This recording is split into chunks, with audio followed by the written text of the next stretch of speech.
Sebuah renungan singkat yang bertemakan cinta kasih Kristus yang menggerakkan persaudaraan. Ini didasarkan pada firman Tuhan 1 Petrus pasal 1 ayat 22 yang tertulis demikian. Karena kamu telah menyucikan dirimu oleh ketaatan kepada kebenaran, sehingga kamu dapat mengamalkan kasih persaudaraan yang tulus ikhlas. Hendaklah kamu bersungguh-sungguh saling mengasihi dengan segenap hatimu. Saudara yang terkasih, seorang biksuni asal Taiwan yang bernama Master Cheng Yen, dialah yang mendirikan Yayasan Buddha Suci yang telah berdiri di beberapa negara dan khususnya di Indonesia, telah berkiprah selama 26 tahun dan ada di beberapa kota kantor perwakilannya. Sekalipun ia tidak mengenal Yesus Kristus sebagai Tuhan dan Juru Selamatnya, namun dia memiliki kesadaran batiniah bahwa menebarkan cinta kasih, berbuat kebaikan bagi sesama tanpa memandang perbedaan bangsa, agama, suku, budaya, perbedaan warna kulit, merupakan cara hidup, tujuan hidup yang amat mulia. Ia melakukannya dengan sungguh-sungguh. Kita yang sudah percaya dan menerima Yesus Kristus sebagai Tuhan dan Juru Selamat, kita telah merasakan betapa besar nilai pengorbanan Kristus untuk saya dan saudara-saudara. Maka tentunya nilai pengorbanan Kristus atas hidup orang percaya, saya dan saudara seharusnya memiliki daya lebih yang menggerakkan kasih persaudaraan. Surat ini ditulis oleh Rasul Paulus dan ditujukan kepada orang-orang Kristen yang tersebar di perantauan, di mana mereka masing-masing mengalami beban pergumulan, baik dari sisi politik maupun juga dari perbedaan-perbedaan kepercayaan dengan orang-orang di lingkungan di mana mereka berada. Tantangan hidup yang berat itu membuat mereka hanya memikirkan diri sendiri dan cenderung mengesampingkan kasih persaudaraan antara satu dengan yang lain. Itulah sebabnya Rasul Petrus memandang penting untuk menulis pesan ini kepada mereka. Berdasarkan nats firman Tuhan ini, maka ada dua hal yang sangat penting yang harus kita cermati dalam hal bicara soal cinta kasih Kristus yang menggerakkan persaudaraan.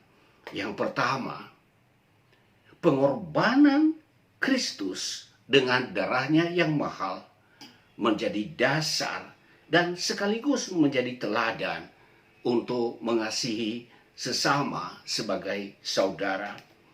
Di ayat yang ke-22 tadi dikatakan, karena kamu telah menyucikan dirimu oleh ketaatan kepada kebenaran. Kebenaran adalah juga merupakan pribadi Kristus yang oleh darahnya yang mahal, ia telah menyucikan kita dari berbagai dosa dan ketaatan pada kebenaran firman-Nya, karena firman Allah adalah suatu kebenaran. Bagi kita yang sudah percaya kepada Yesus Kristus, seyogianya oleh kuasa darahnya menyucikan hati kita sehingga kita bebas dari sikap egois dan mementingkan diri sendiri. Kita melihat tentang pengorbanan Yesus Kristus, itu merupakan wujud kasihnya, bukti kasihnya, dan pengorbanannya juga menunjukkan ketaatannya kepada Bapa yang telah mengutusnya sebagai penebus dosa.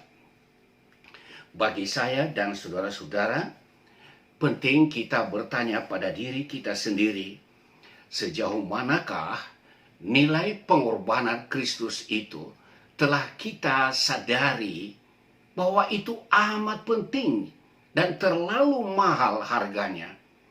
Sejauh manakah nilai pengorbanan Kristus itu menyentuh hati kita dan berkata, apa yang seharusnya aku perbuat juga terhadap sesama, sebagaimana aku harus mengikuti teladan Kristus yang rela berkorban bagi umat manusia. Bagian kedua adalah bahwa pengamalan kasih persaudaraan itu harus dilakukan dengan tulus, ikhlas, dan dengan motivasi yang murni, tanpa pamrih. Kita bicara tentang kasih yang tulus, kita harus melihat motivasi itu yang murni. Tidak boleh ada motivasi yang terselubung. Orang bilang ada udang di balik batu. Kasih itu juga harus ikhlas. Tidak boleh karena terpaksa atau karena ikut-ikutan hanya karena gengsi dengan sesama. Kita harus melakukannya dengan sungguh-sungguh. Artinya ini bukan hanya sekedar musiman, tetapi harus menjadi satu komitmen, ada janji hati bahwa kita yang sudah menikmati pengorbanan dan kasih Kristus, kita juga harus ambil bagian untuk menjadi saluran berkat bagi saudara-saudara kita yang membutuhkannya. Tanpa pamrih, ini sangat penting. Karena kalau kita mengharapkan balasan, maka itu adalah bukan lagi kasih yang sungguh-sungguh. Memang tidak dapat disangkal. Ada saja saudara-saudara kita yang agak kapok untuk berbuat baik bagi sesama. Ya, mungkin ketika dia bersungguh berbuat baik menolong sesama, tetapi orang yang menerima kebaikan itu justru membalasnya dengan sikap yang acuh, sikap yang tidak tahu berterima kasih. Terlebih jika kebaikan itu dibalas dengan perbuatan yang tidak baik. Dan untuk hal itu memang ada firman Tuhan yang tertulis dalam kitab Amsal 17 ayat yang ke-13. Siapa membalas kebaikan dengan kejahatan, kejahatan tidak akan menghindar dari rumahnya. Ini firman Tuhan loh. Jadi jikalau kita menjadi manusia bocengli, tidak tahu berterima kasih dan bahkan tega membalas kebaikan itu dengan sikap dan perbuatan yang tidak baik, maka firman Tuhan ini mengingatkan kita dan saudara-saudara bahwa ada pembalasan yang datang dari Tuhan. Tetapi yang penting bahwa ketika kita berbuat baik tanpa pamrih, kita hanya melakukan bagian kita untuk menjadi saudara bagi saudara-saudara yang sedang membutuhkan. Ada sisi lain yang harus kita perhatikan. Sebagaimana firman Tuhan dalam Amsal 19 ayat 17. Barang siapa menaruh belas kasihan kepada orang yang lemah, ia memiutangi Tuhan, dan Tuhan yang akan membalaskan perbuatan baiknya itu. Jadi ketika kita berbuat baik terhadap sesama, sesungguhnya Tuhan berpiutang. Kita berpiutang kepada Tuhan. Jadi Tuhan yang akan membalaskan kepada kita. Bahkan kalau kita lihat dari apa yang dikatakan oleh Tuhan Yesus ketika ia berbicara tentang penghakiman pada zaman akhir dalam Matius 25 ayat 34 sampai 40, di mana Yesus berkata kepada mereka, pada saat itu nanti aku akan berkata kepada mereka, marilah ke dalam kerajaan yang telah disiapkan bagimu. Sebab ketika aku lapar, engkau memberikan aku makan. Ketika aku haus, engkau memberikan aku minum. Ketika aku tidak berpakaian, engkau memberikan aku pakaian. Ketika aku sakit, Engkau melawat aku.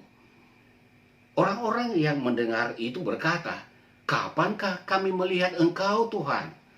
Engkau lapar, Engkau haus, Engkau tidak berpakaian, dan Engkau sakit. Tapi Yesus berkata kepada mereka, sesungguhnya apa yang engkau lakukan kepada salah seorang dari saudaraku yang paling hina ini, engkau telah melakukannya untuk aku. Saudaraku yang terkasih, apa yang kita perbuat dengan hati yang tulus kepada sesama yang membutuhkannya, sesungguhnya perbuatan baik itu kita lakukan untuk Tuhan, sekalipun kita sering tidak menyadarinya. Bapak Ibu yang kekasih, beberapa hari lalu saya menonton televisi dan diberitakan di sana tentang saudara-saudara kita yang sedang berada di tempat pengungsian karena dampak letusan gunung berapi Semeru. Dalam keadaan seperti itu, dekat tempat tenda pengungsian, ada 2 orang saudara kita seiman yang bernama Ibu Yesi Indarsih bersama keluarganya. Mereka membuka juga satu tenda dan di dalamnya disediakan berbagai jenis makanan-makanan ringan seperti Indomie dan lain-lain, minuman-minuman, teh, kopi, dan berbagai jenis minuman ringan lainnya. Dan ketika wartawan menanyakan, apa yang ibu lakukan di sini? Ia berkata, kami mau merayakan Natal bersama dengan saudara-saudara yang sedang mengalami musibah karena gunung berapi, Gunung Semeru meletus. Jadi siapa saja saudara-saudara kita yang mengalami dampak Gunung Semeru itu, yang mau makan Indomie, mereka datang makan gratis. Siapa yang mau minum kopi, mereka mau minum kopi gratis. Dan apa saja yang mereka butuhkan sesuai dengan persediaan yang ada dalam warungnya Ibu Yesi Indarsih. Ini menjadi contoh konkret bagi kita, saudaraku yang kekasih, bahwa di tengah-tengah penderitaan saudara kita yang lain, ada juga saudara kita seiman yang mau menjadi saudara bagi mereka tatkala mereka sedang dalam kesusahan. Kita bicara soal kasih persaudaraan, sesungguhnya harus ditolak dari firman Tuhan sebagai hukum yang kedua yang juga ditandaskan oleh Tuhan Yesus. Kasihilah sesamamu manusia seperti dirimu sendiri. Tentu saja tidak ada di antara kita yang dengan sadar mau menyakiti diri sendiri, bukan? Dan sebenarnya juga hal menyakiti itu tidak hanya saja dalam bentuk tindakan dengan menggunakan benda-benda tajam, benda-benda tumpul, tetapi justru kata-kata yang keluar dari mulut kita ini seringkali juga membuat orang lain terluka. Itulah juga sebabnya kata-kata kita sebelum terucap, apa yang kita pikirkan sebelum kita tulis di medsos, harus kita pikirkan secara matang. Dan kita menghindari kata-kata atau tulisan-tulisan yang membuat saudara kita yang lain terluka. Demikian juga dengan ucapan atau informasi yang kita dengar dari orang lain. Tidak boleh kita telan bulat-bulat, apalagi kita meneruskannya, menyebarkannya kepada orang lain tanpa kita tahu kebenaran yang sesungguhnya. Kita harus mencari informasi untuk memverifikasi sejauh mana informasi itu benar atau tidak. Karena jikalau kita tidak memahami yang sesungguhnya, tetapi pesan itu kita sampaikan kepada orang lain, secara tidak langsung kita telah melukai orang lain juga. Bapak, Ibu, saudaraku yang kekasih dalam Tuhan Yesus, jikalau kita memiliki kasih terhadap saudara, maka kita harus memiliki sikap bijak. Orang yang memiliki sikap bijak, maka hal-hal yang besar jangan dianggap terlalu besar, tetapi itu bisa dianggap sebagai sesuatu hal yang kecil, dan hal-hal yang kecil, hal-hal yang sepele bisa kita pandang, sudahlah, tak usah diambil hati. Namanya juga manusia, selalu ada lemahnya.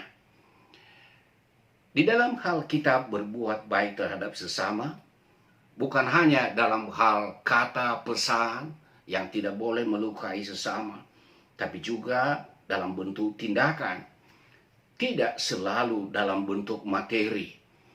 Kalau memang kita ada berkat, kita juga bisa melakukannya sesuai dengan kemampuan kita masing-masing.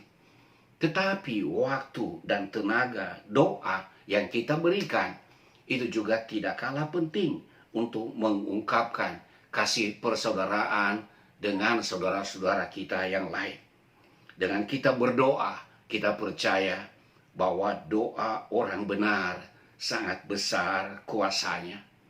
Tenaga dan waktu bisa juga kita berikan.